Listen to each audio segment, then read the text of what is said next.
My girlfriend announced I'm going to brunch with the girls, and subsequently shared a series of Instagram stories featuring her ex throughout the day. When I inquired about this, she accused me of being controlling, asserting that he is now part of the friend group. Rather than engage in a confrontation, I chose to remain silent. That evening, I packed my belongings and left.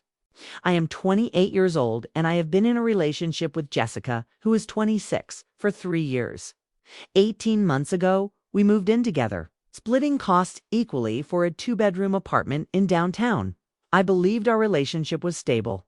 2 weeks prior, on a Saturday morning, Jessica prepared for her outing by trying on multiple outfits, ultimately choosing the first one. She informed me she was heading out for bottomless mimosas with her friends. I had planned to catch up on work during her absence. As noon approached, I was on the couch working on my laptop when I noticed her Instagram story. There she was, laughing at a rooftop bar, but it wasn't solely a gathering of her female friends. Richard, her ex-boyfriend of 4 years, the one who left her heartbroken when he moved to Seattle for a job, was also present. I had been unaware that he had returned to the area 3 months earlier, as she had neglected to mention it. The stories continued to appear on my feed. Group photos, moments of them sharing food, and him adjusting her necklace. These actions, while seemingly innocent, felt laden with significance. I took screenshots not out of jealousy, but as a means to document the situation. When Jessica returned home around 4 p.m., tipsy and radiant, I remained on the couch. "How was brunch with the girls?" I asked. "Amazing. Ka ordered 3 desserts," she replied. When I inquired about who else was there, she listed names but did not mention Richard. "Anyone else?" I pressed. "Nope, just us girls." I then showed her the screenshots. Her expression shifted from surprise to annoyance, followed by a practiced facade of indignation. "Were you stalking my stories?" she questioned. "They're public, Jessica. Richard is part of our friend group now. The girls invited him." "I didn't think it was a big deal," she countered. "You just said it was only girls because I knew you'd overreact. See, this is exactly what I'm talking about. You're being controlling. He's just a friend now. We're adults. If you can't handle me having male friends." I allowed her to finish her speech before conceding. Okay. Yes, you're right. I'm being controlling." Her confusion gave way to satisfaction as she kissed me on the forehead, saying, "I'm glad you see that. I'm going to shower." While she showered, I took 3 decisive actions. First, I checked our lease. It turned out to be the original one from before she moved in, and now it was a month-to-month agreement with only my name on it. We had always intended to add her name, but life had intervened. I found myself grateful for this loose end. Second, I texted my friend Joseph, who owns a storage unit business. And third, I began packing in a methodical manner, starting with important documents, followed by electronics, then close everything I could fit in my car discreetly. When Jessica emerged from the shower, towel drying her hair, she did not notice the half-empty closet or the absence of my laptop setup. Instead, she simply asked what I wanted for dinner. "Whatever you want," I replied nonchalantly. "I'm easy." We ordered Thai food and settled down to watch Netflix, and she fell asleep on my shoulder as if nothing had transpired. Alone with my thoughts, I reflected on our 3 years together, the plans we had made, and the engagement ring I had begun saving for at 3 a.m. I got up, packed the remaining items, and left her a note. "You're right, I am controlling. Therefore, I am removing myself from the equation. Rent is paid through the end of the month and your belongings are secure. Please vacate by the 30th. I drove to Joseph's place where he had cleared out his spare room months earlier after his divorce. It was intriguing how circumstances aligned. By 7 a.m., my phone began to buzz incessantly. "What the heck, David? You can't just leave. Where are you? This is so immature. We need to talk about this like adults." I chose not to respond and updated my relationship status to single. That prompted a flurry of messages from mutual friends as Jessica began to spin the narrative in her favor. portraying herself as the victim of my so-called toxic masculinity. I remained silent but decided to share the screenshots, captioning them for clarity. The narrative shifted swiftly. Update 1. Jessica appeared at my office. It had been 5 days since I left, and I had been staying at Joseph's, concentrating on work and establishing a morning gym routine. Everything was progressing well until yesterday. While in a meeting with 3 clients, our receptionist informed me that someone was here for me urgently. I excused myself and walked to the lobby to find Jessica. But this was not the familiar Jessica. This was her in full performance mode, hair immaculate, makeup subtle yet striking, and dressed in the outfit I had bought her for her birthday, the one I particularly liked. "David, please, just 5 minutes," she pleaded. "I'm in a meeting," I replied. "I'll wait." "No, you won't." "Please leave," I insisted, noting her voice rising. "You can't just ghost me." After 3 years, we lived together. People around us were beginning to notice, including my boss, who raised an eyebrow as he walked by.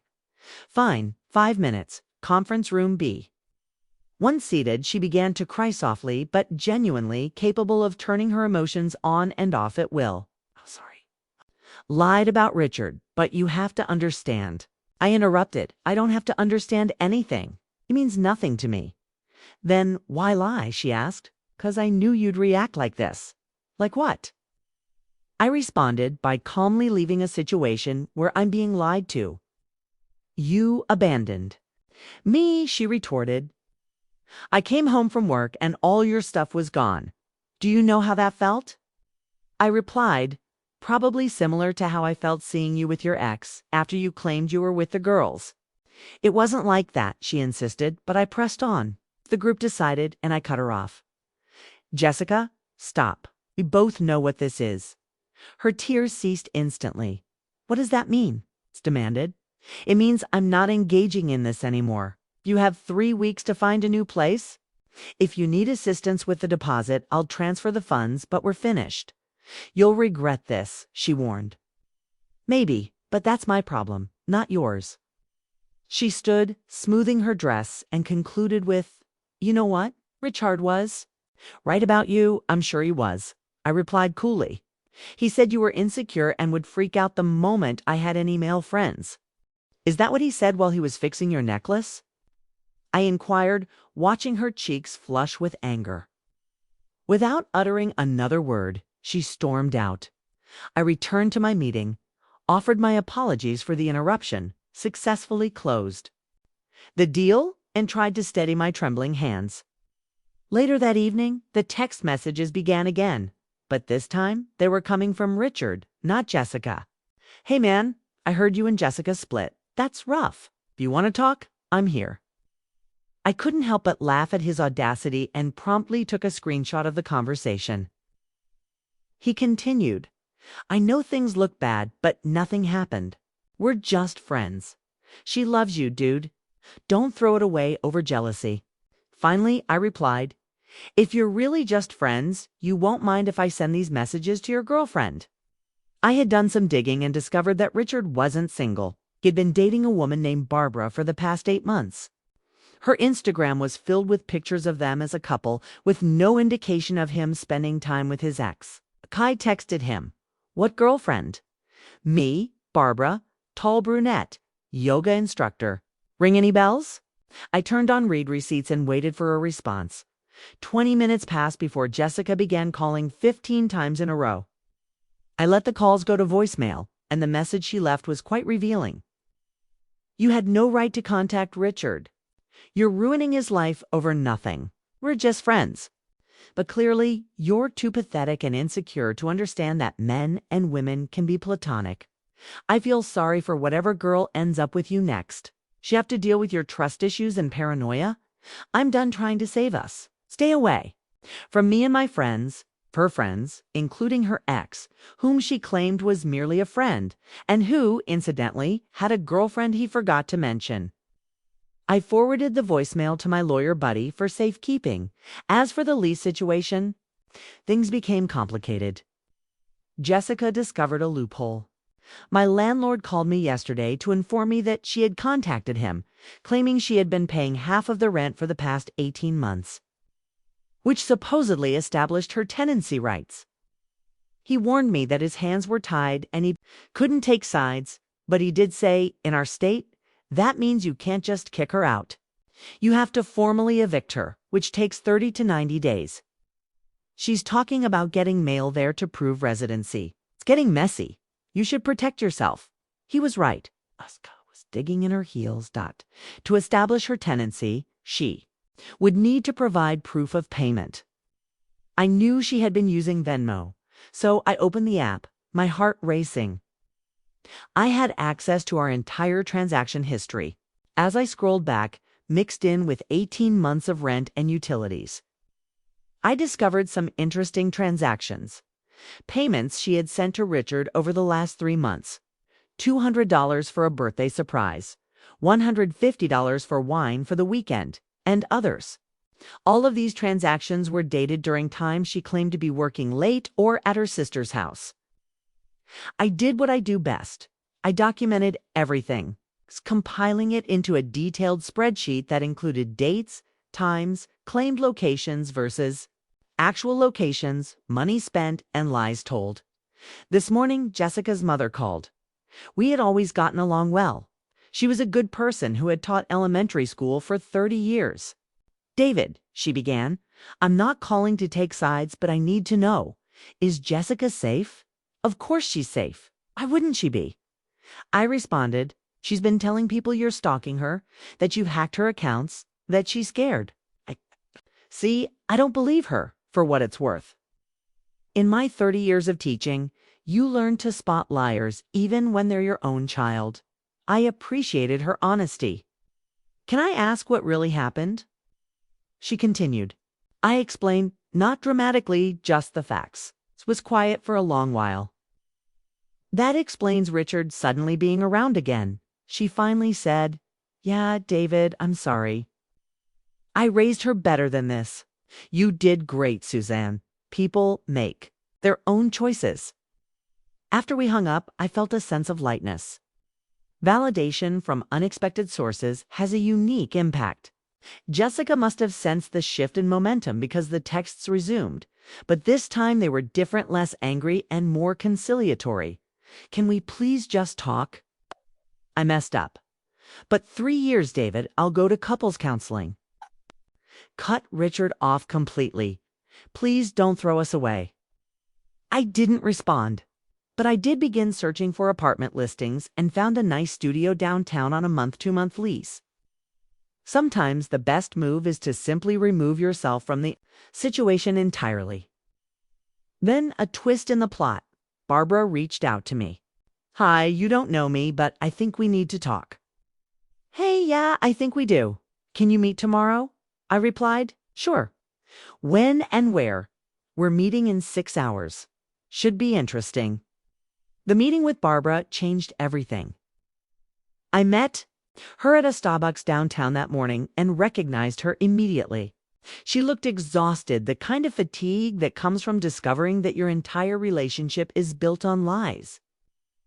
She was seated at a corner table, 2 coffees in front of her when I arrived. I got you a black coffee, Richard mentioned. You don't do sugar. Richard talks about me, she asked, half laughing, but the humor was bitter. He talks about you a lot. The insecure ex who can't handle Jessica having male friends. The controlling guy who made her miserable.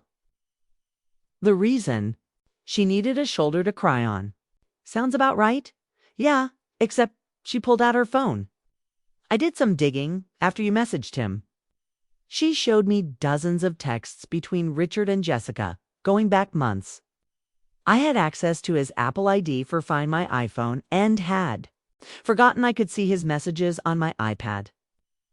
The texts were damning. Richard, last night was incredible.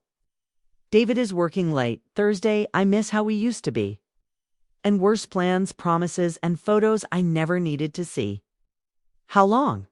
Has this been going on? I asked. It's for months at least, maybe longer. He got a new phone in July, so that's as far back as I can see. We sat in silence for a moment, two strangers bonded by the betrayal of our partners. "What are you going to do?" I asked. "Already done," she replied. "Kicked him out last night and changed the locks. Stuff is in storage. The code is his mom's birthday. He'll figure it out." "What about you?" she inquired.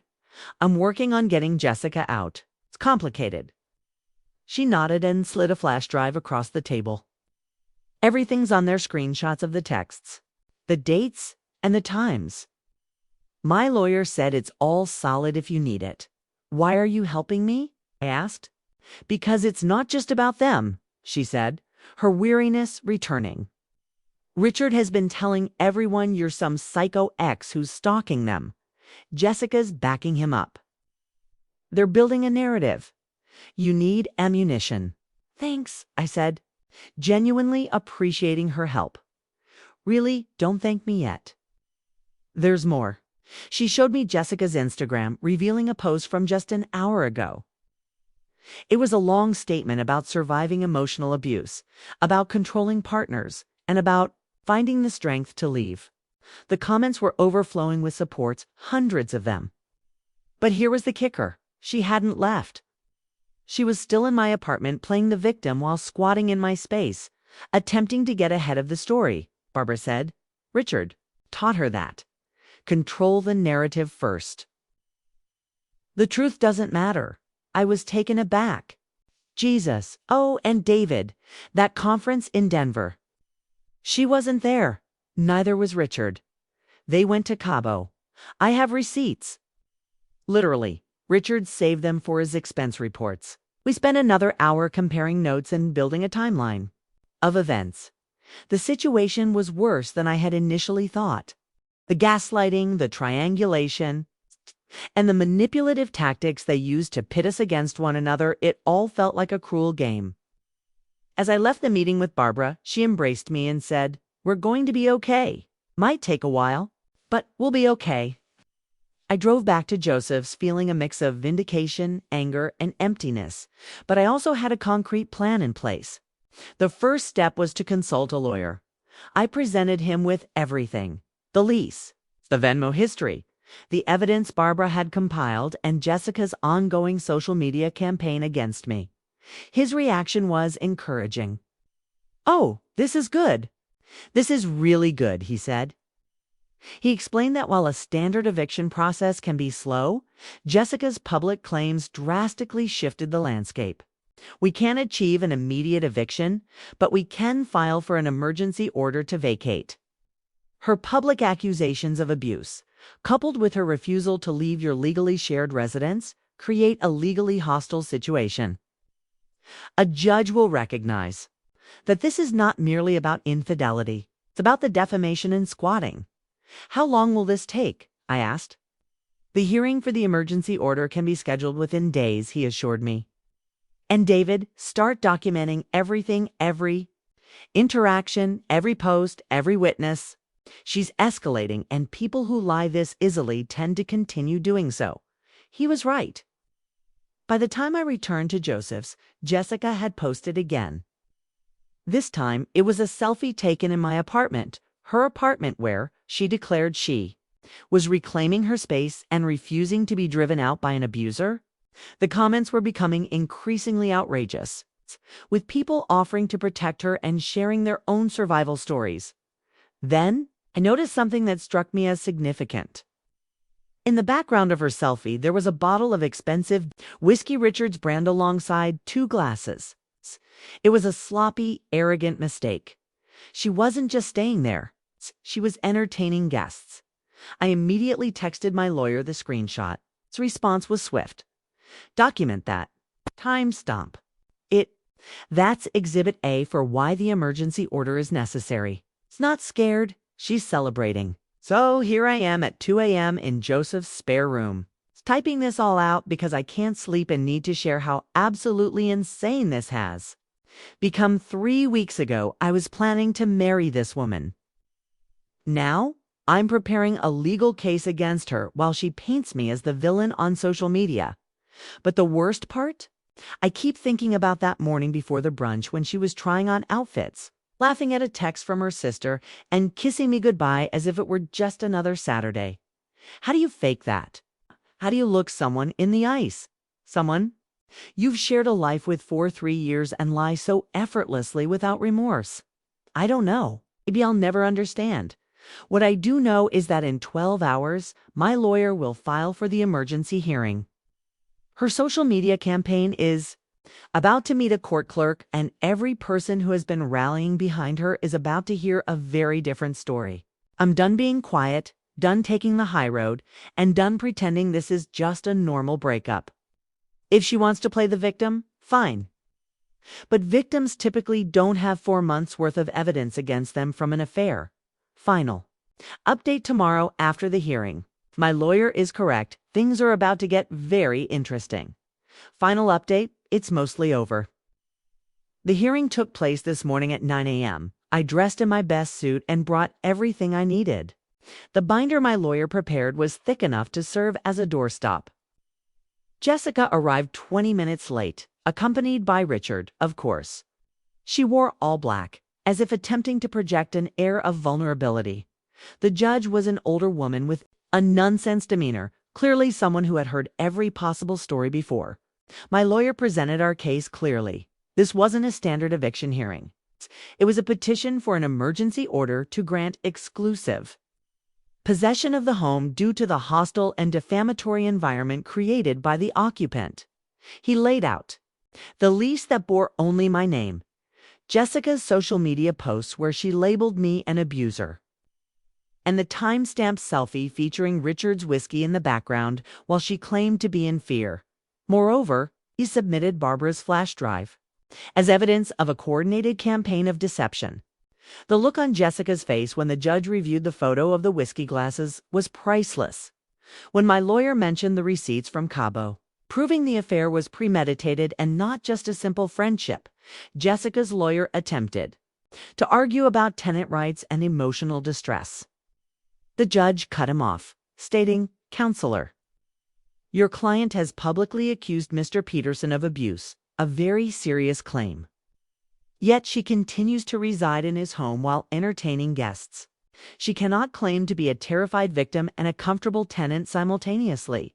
That undermines her credibility entirely." Jessica's lawyer requested a recess, and they huddled in the corner. Jessica shot me glances that were no longer filled with anger but with panic. When they returned, her lawyer stated they would agree to vacate the premises within 48 hours if I would drop any future defamation claims. My lawyer looked at me, and while I could have pushed for more, I simply wanted this to end. I agreed to the 48-hour timeline for her to remove all her belongings, professional cleaning afterward at her expense, and the immediate deletion of her social media posts making any accusations against me.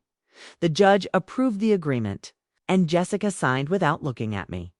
As we were leaving, Richard blocked my path in the hallway with an expression of faux sympathy. "Hey man, for what it's worth, I'm sorry," I replied. "Save it, Richard. How's Barbara, by the way?" His face went blank. "What?" I continued. We had coffee and compared notes. "She's doing great. Changed the locks, I hear.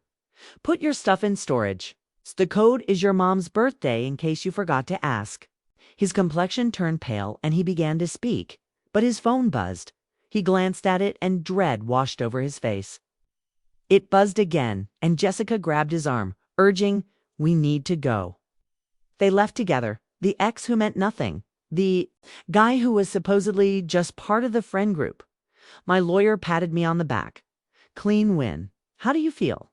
Honestly, I felt empty, not sad, not happy, just done. I returned to work and informed my boss that I would need the next 2 days off to supervise the move-out. He suggested I take the entire week. Good companies recognize who shows up, even when their lives are unraveling. That was 6 hours ago. Since then, Jessica's Instagram posts about me have been deleted. Her entire account has gone private. Richard has blocked me on all platforms. Barbara texted me saying, "Heard from a friend. The posts are down. Good for you." Joseph ordered pizza and beer for himself and soda for me. My mom called, concerned after seeing the original post through a cousin. I shared the truth with her, and she simply remarked I never liked her anyway. In 48 hours, the apartment will be mine again. It's planned to deep clean it, perhaps repaint, and definitely invest in a new bed. But right now, I'm sitting on Joseph's back porch. It's quiet. I can hear the city humming in the distance. For the first time in 3 weeks, I am not angry. I'm not checking my phone or documenting anything. I'm simply here. Jessica was right about one thing. Love can make people irrational. It leads them to trust when they shouldn't, forgive when they shouldn't, and stay when they should leave. But it also reveals people's true natures. Sometimes the person you loved never truly existed. They were just better at pretending than you were at seeing. To everyone who has messaged me for updates. This is it. The story is over well, mostly. I still need to manage the move out and may face some lingering fallout, but the war is over. I won. Or at least, if you can call this winning, maybe in a few months I'll feel victorious. Right now, I just feel tired, but also a little bit free.